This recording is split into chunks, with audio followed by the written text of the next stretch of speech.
आप सभी को राधे राधे, जय श्री कृष्णा। दोस्तों, आज की ये लीला कथा अत्यंत ही भावुक करने वाली है। साथ ही साथ जो लीला कथाएं हम आप लोगों के साथ शेयर करते हैं वह स्वयं लड्डू गोपाल भक्तों के द्वारा ही भेजी जाती है, क्योंकि वे सब अपने भाव प्रकट करते हैं। अपने द्वारा जो ठाकुर जी की लीलाएं होती है ना, उन सबको लड्डू गोपाल भक्तों तक पहुंचाना चाहते हैं। आपके मन में जो ठाकुर जी के प्रति श्रद्धा विश्वास है वो और अधिक अटूट हो जाता है। इसलिए यह लीला कथाएं हम आप लोगों के साथ शेयर करते हैं।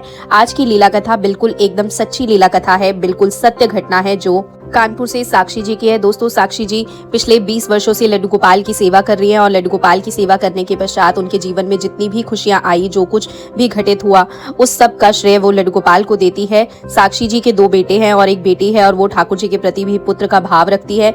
साक्षी जी हमें बताती हैं कि उनके बड़े बेटे को उन्होंने पढ़ाया लिखाया और एक कामयाब इंसान बना दिया। ठाकुर जी की कृपा से उसकी बहुत अच्छी जॉब जो है विदेश में लग गई और शादी के बाद अपनी बीवी बच्चों को लेकर वह वहीं पर जो है सेटल हो गया।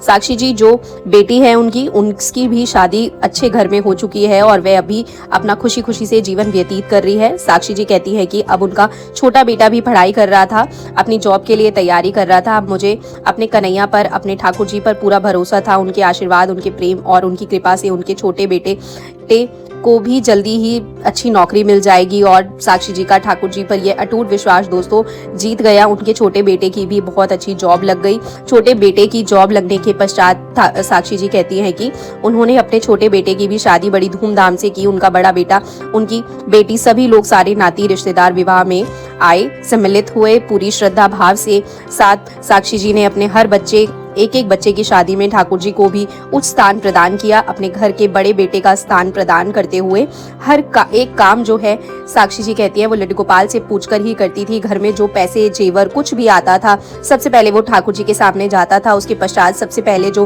पोशाक आई घर में बाहर शादी के लिए, जो कपड़े ज्वेलरी जो आते हैं, साक्षी जी कहती है वे सबसे पहले ठाकुर जी के लिए ही बनवाए गए। उसके पश्चात ही जिसकी शादी थी उसके लिए सारी व्यवस्थाएं की गई। तो साक्षी जी ने भी ठाकुर जी को अपने घर में बड़े बेटे का दर्जा प्रदान किया था और उसी भाव के साथ वह उनकी सेवा करती थी। साक्षी जी के इस भाव से हमारे बाल गोपाल बहुत अधिक प्रसन्न थे और वे अपने एक बेटे होने का पूरा फर्ज निभाते थे। साक्षी जी कहती हैं वो जब भी कभी ठाकुर जी से कुछ मांगती थी तो ऐसा कभी नहीं हुआ कि ठाकुर जी ने उन्हें निराश किया। हमेशा साक्षी जी की बात सुनते थे। जैसे एक बेटा अपनी माँ की बात को कभी नहीं टालता, उसी प्रकार से साक्षी जी के जो बाल गोपाल है वे उनकी बात को कभी नहीं टालते। साक्षी जी जो भी उनके सामने बोलती है वे अपनी मैया की, यानी प्यारी मैया की सारी बातें को मानते हैं और साक्षी जी की हर इच्छा को पूरा करते हैं। साक्षी जी कहती हैं मेरे ठाकुर जी, मेरे लड्डू गोपाल, मेरा बड़ा पुत्र मेरे साथ बहुत सारी लीलाएं करता है, लेकिन पहली बार मैंने उनके साक्षात दर्शन किए। वही दर्शन किस प्रकार से कहा कर पर मुझे प्राप्त हुए, वही लीला कथा साक्षी जी ने हमारे साथ शेयर की है। तो दोस्तों, इस लीला कथा को सुनकर आपको भी विश्वास हो जाएगा कि इस कलयुग में भी हमारे ठाकुर जी अगर उनके प्रति श्रद्धा और प्रेम सच्चा होता है तो मिलने भक्त से अवश्य आते हैं, भले ही वह किसी भी रूप में आए और भक्त उन्हें पहचान ही लेता है। बाकी कहते हैं कि बड़ा बेटा विदेश चला गया, साक्षी जी का, बेटी की शादी हो गई, छोटे बेटे के साथ ही रहती हैं और अपने छोटे बेटे के साथ ही खुशी खुशी से अपना जीवन यापन कर रही थी। अचानक से साक्षी जी कहती हैं एक दिन उनके मन में ख्याल आया कि जिन लड्डू गोपाल को पिछले 20 वर्षों से मेरे घर में सेवा हो रही है, क्या मेरी मृत्यु के उपरांत ठाकुर जी की सेवा बहू उसी भाव से करेगी? क्या ठाकुर जी की जिम्मेदारी बहू निभा सकेगी? अभी तक साक्षी जी ने अपनी बहू को दोस्तों ठाकुर जी की सेवा की जिम्मेदारी नहीं सौंपी थी। साक्षी जी का मानना था कि अभी नई नई शादी हुई है, कुछ दिनों के पश्चात ही वह ठाकुर जी की सेवा बहू को सिखाएगी और उसके बाद सिर्फ और सिर्फ वो नाम जप करेगी और जो कर्म सेवा है, ठाकुर जी को भोग लगाना, स्नान कराना, वस्त्र पहनाना, आभूषण पहनाना, उन्हें सुलाना, यह सब जिम्मेदारी जो है यह बहू को दे देगी। अब साक्षी जी कहती हैं कि मैं उस समय का इंतजार कर रही थी। ठाकुर जी की कृपा से मेरे घर में एक कन्या का जन्म हुआ। समय बड़ी तेजी से बीत रहा था। बेटी के पैदा होने के पश्चात बहू उसमें बहुत ज्यादा व्यस्त हो गई, तो मैंने भी वह समय उचित नहीं समझा और समय ही ठाकुर जी की सेवा करती रही। उसके 2 साल के पश्चात ही ठाकुर जी की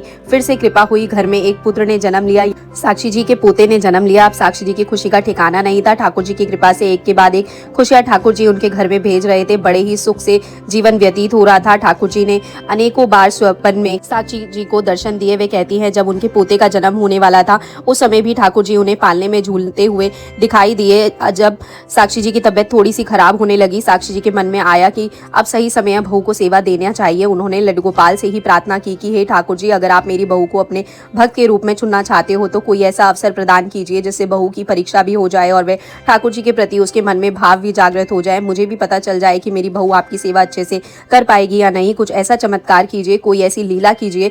जैसा कि हमने बताया कि ठाकुर जी साक्षी जी की बात कभी नहीं टालते थे, अपनी मैया की बात वो हमेशा मानते थे। इस बार भी ठाकुर जी ने अपनी मैया की बात को मान लिया। अगले दिन ही साक्षी जी को पता चला कि उनके पड़ोस से ही 4 धाम के लिए बस जाने वाली है और उस बस में साक्षी जी की सखी सहेलियां भी जा रही थी। अब साक्षी जी सब जिम्मेदारियों से निवृत्त हो चुकी थी, उनकी सारी जिम्मेदारियां पूरी हो चुकी थी। बच्चों को पढ़ाना लिखाना, उनकी शादी करना, उनके बच्चे हो जाना, ठाकुर जी की कृपा से सब कुछ बहुत अच्छा था। अब साक्षी जी ने सोचा इससे अच्छा अवसर हो ही नहीं सकता, मेरे 4 धाम की यात्रा भी हो जाएगी और इस समय के दौरान बहू ठाकुर जी की सेवा के बारे में भी जान जाएगी। मुझे भी पता चल जाएगा कि बहू अच्छे से लड्डू गोपाल की सेवा कर पाती है या नहीं, उसके अंदर ठाकुर जी के प्रति कितने भाव है, क्या ठाकुर जी उससे सेवा लेना चाहते हैं।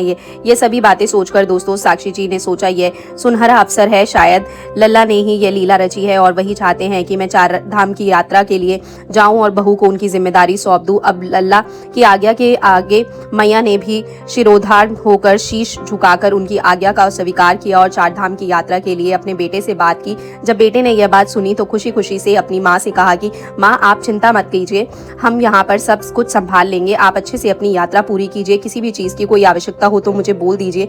अब जो साक्षी जी हैं उन्होंने बहू को बुलाया और कहा कि बहू देख, अब मैं बूढ़ी हो चुकी हूँ और मैं अपने साथ ठाकुर जी को नहीं ले जा सकती क्योंकि रास्ता बहुत लंबा है, वो परेशान हो जाएंगे। मैं चाहती हूँ जब तक वापस लौट कर आऊँ तब तक तुम ठाकुर जी की सेवा करना। और अच्छे से साक्षी जी ने बहू को ठाकुर जी की सेवा के बारे में बताया कि सुबह को किस प्रकार से जगाना है, उसके पश्चात प्रेम पूर्वक ठाकुर जी को दूध का भोग लगाना है। साक्षी जी ने सारी चीजें अच्छे से बहू को समझा दी।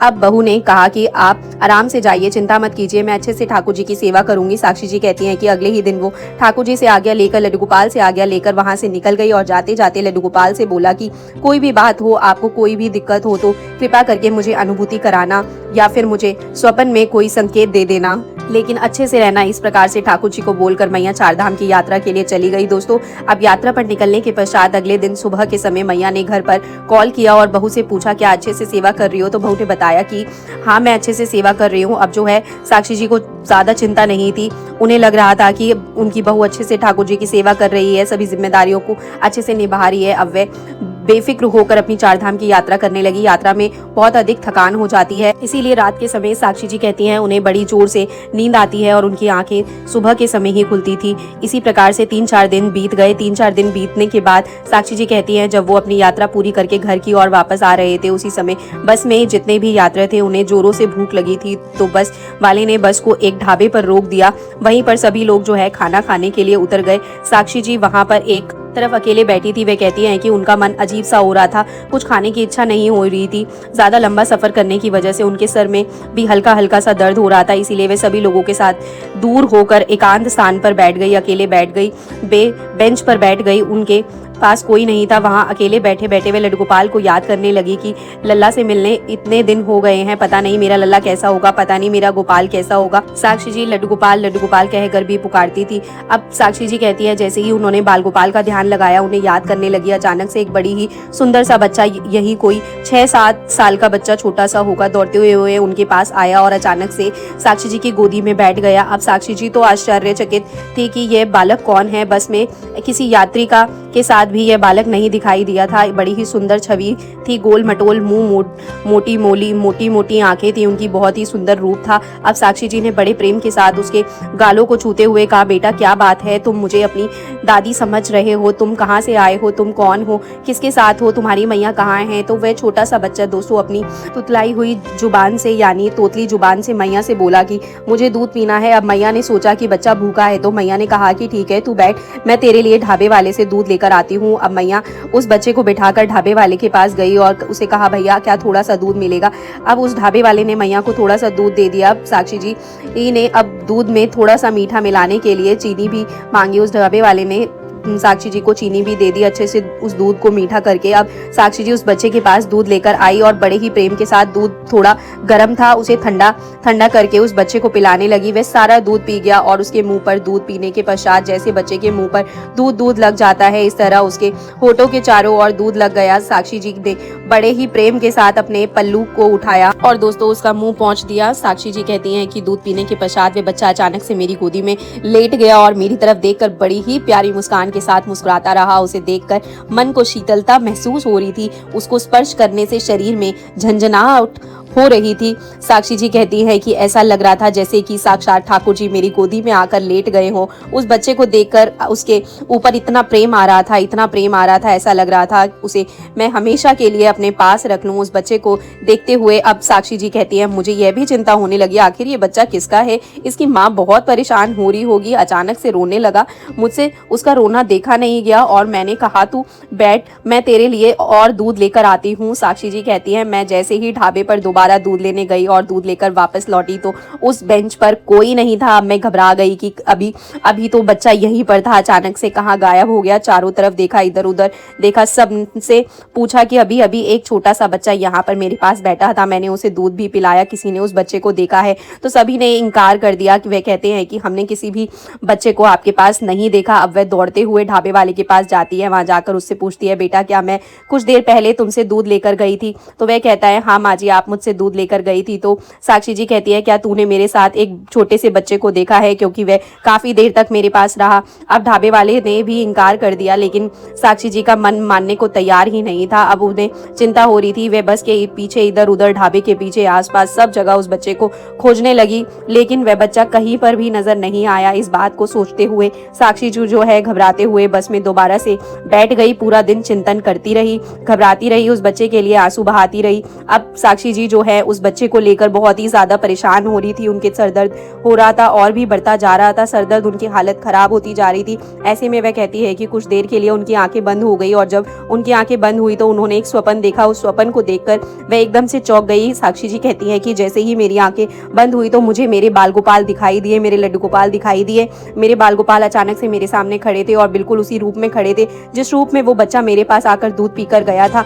वे कहती हैं कि मैंने स्वप्न में पहले अपने मंदिर को देखा, मंदिर में सिंहासन पर विराजित बाल गोपाल को देखा और अचानक से बाल गोपाल की छवि को उस बच्चे के रूप में परिवर्तित होते हुए देखा। एकदम से जैसे ही मैंने उस बच्चे को देखा तो मैंने कहा कि बेटा तुम कहाँ चले गए थे? मैं तो बहुत घबरा गई थी, क्या तुमने हमारी मैया मिल गई? तो वह मुस्कुराते हुए कहने लगा कि हाँ मेरी मैया मुझे मिल गई है, मैं कई दिनों से भूखा था, मुझे दूध नहीं मिला, इसीलिए मैं तो तेरे हाथों से दूध पीने आया था। साक्षी जी कहती हैं इतना कहते ही अचानक से बस मुझे झटका आया और उनकी आंखें खुल गई और उन्हें सारी लीला समझ आ गई। 4 धाम की यात्रा के बाद साक्षी जी के अंदर इतनी ऊर्जा थी कि वह ठाकुर जी को स्पर्श कर चुकी थी, ठाकुर जी के दर्शन कर सकती थी। इसीलिए ठाकुर जी ने ऐसे समय पर साक्षी जी को दर्शन दिए, धन्य किया।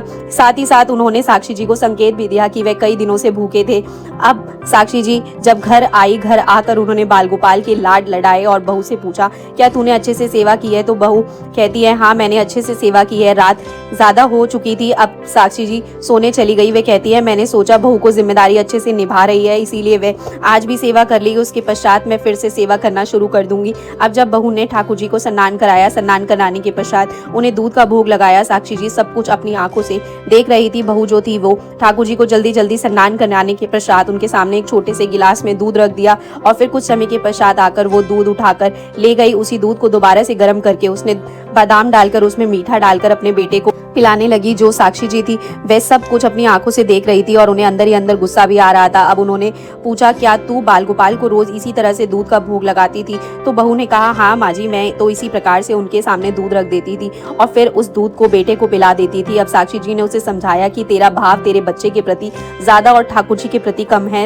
ये देख, सबसे पहले तो लड्डू गोपाल जो है वह भी एक बाल रूप है में विराजित है, उनके साथ ऐसा ही भाव रख जैसा कि अपने बच्चे के प्रति रखती है। तेरा बच्चा फीका दूध नहीं पीता, उसे पीने में अच्छा नहीं लगेगा, इसीलिए हमेशा ध्यान रखना जो ठाकुर जी का दूध होता है उसमें चाहे थोड़ी सी चीनी डालो, थोड़ी सी शक्कर डालो, मतलब उसे मीठा करके अवश्य पिलाओ। उसमें तुलसी दल होना चाहिए, कुछ दाने मीठे के होने चाहिए। अगर दूध मीठा नहीं करना चाहते तो उसके साथ कोई मिठाई जैसे लड्डू हो गया, कोई चीनी हो गई, मिश्री हो गई, कुछ मीठा अवश्य रख दे। फिर साक्षी जी ने सारी लीला बहू को बताई कि किस प्रकार से लड्डू गोपाल उन्हीं के पास दूध पीने के लिए पहुंच गए और वहां पर उन्होंने साक्षी जी के हाथ से दूध पिया। जब बहू ने ये बात सुनी तो उसे लगा कि उससे बहुत बड़ी भूल हो गई है, उसके अंदर भाव ही नहीं था, उसने यह बात स्वयं स्वीकार की, शायद इसीलिए उन्होंने मेरे द्वारा की गई सेवा को स्वीकार ही नहीं किया। साथ ही साथ मैं उन्हें फीका दूध पिलाती थी, कुछ समय के पश्चात उसी दूध को अच्छे से बनाकर उसमें बादाम मीठा डालकर अपने पुत्र को पिलाती थी। ठाकुर जी को यह भी बात पसंद नहीं आई, इसीलिए वे जब से आप गई हो तब से भूखे ही बैठे हैं। और अब बहू जो है साक्षी जी कहती है रोने लगी, ठाकुर जी के चरणों में गिर गई और कहने लगी हे ठाकुर, आपकी लीला अपरंपार अपरंपार है। एक साथ इतनी सारी लीलाएं मैं आपको समझ नहीं पाई, मैं आपके प्रति जो मेरे अंदर भाव होना चाहिए था वह भाव नहीं ला पाई। मुझे माफ़ कर दीजिए, मेरी गलती को, मेरी भूल को क्षमा कर दीजिए। आज के बाद मैं पूरे भाव और श्रद्धा के साथ आपकी सेवा करूंगी। साक्षी जी कहती हैं, ठाकुर जी ने, मेरे बाल गोपाल ने मेरी यह इच्छा भी पूरी कर दी थी। अब बहू के अंदर भी भाव उत्पन्न हो गया था, ठाकुर जी के प्रति प्रेम उत्पन्न हो गया था और मुझे इस बात की खुशी थी कि लल्ला ने मेरी यह विनती भी स्वीकार कर ली कि बहू उनकी सेवा अच्छे से करेगी। अब साक्षी जी कहती हैं कि बहू को सारी सेवा अच्छे से करनी आ गई। अब वह लड्डू गोपाल की सेवा करती है। दूध के साथ कुछ मीठा अवश्य रखें, अगर मिठाई है घर में मिठाई रखें या फिर मिश्री के दाने दूध में डाल दें, कुछ चीनी के दाने डाल दें। जैसे हमारे बच्चा फीका दूध नहीं पी सकते, वो अगर आप भाव रखते हो उनके प्रति तो उसी भाव के साथ सेवा करें, क्योंकि भाव ही सर्वोपरि है। और काकी जी का बहुत बहुत धन्यवाद कि उन्होंने हमारे साथ ऐसे अद्भुत चमत्कार की लीला कथा शेयर की। ठाकुर जी की लीला अपरंपार है, ठाकुर जी के चमत्कार जो है वो निराले हैं, इसीलिए हम उन्हें लीलाधर कहते हैं। अगर आपको कोई क्वेश्चन है तो आप कमेंट बॉक्स में बता सकते हैं। अगर वीडियो अच्छी लगी हो तो इस वीडियो को लाइक और शेयर जरूर करिएगा। अगर आप इस चैनल पर पहली बार आए हैं तो प्लीज़ चैनल को सब्सक्राइब कर दीजिएगा। कमेंट अगर आप कुछ नहीं भी करें तो कम से कम भगवान का नाम जरूर लिखिएगा। राधे राधे, जय श्री कृष्णा। इसी तरीके से मैं लाती रहूंगी आपसे एक और लीला कथा अगले दिन। अभी फिलहाल आप सभी को मेरी तरफ से राधे राधे, जय श्री कृष्णा लड्डू गोपाल भक्तों।